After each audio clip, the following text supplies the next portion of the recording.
Shemai, my name is Maria and I have been a dancer with Ballet Camera for 2 years.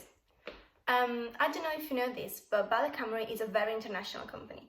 We have people from Australia, Portugal, and I'm personally from Italy. Because of this, we thought it would be nice to teach you some of our own languages.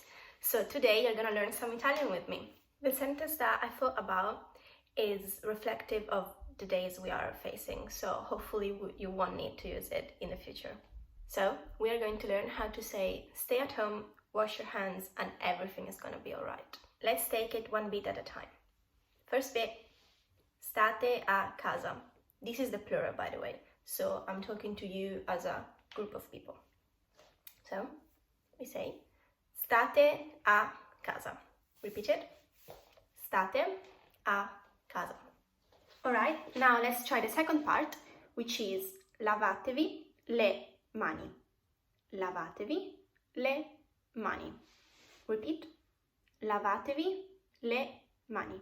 Okay, now let's go on to the last bit, and everything is gonna be alright.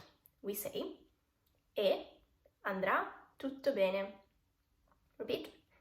E andrà tutto bene. Let's try the whole thing now.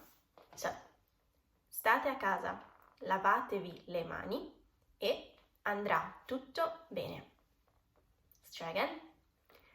State a casa, lavatevi le mani e andrà tutto bene. Thank you for watching today. Keep following Ballet Camera because we're gonna upload more videos, more classes, more Pilates, more languages. So if you try anything, please share it on your social medias and we will repost it. So once again, thank you and bye bye.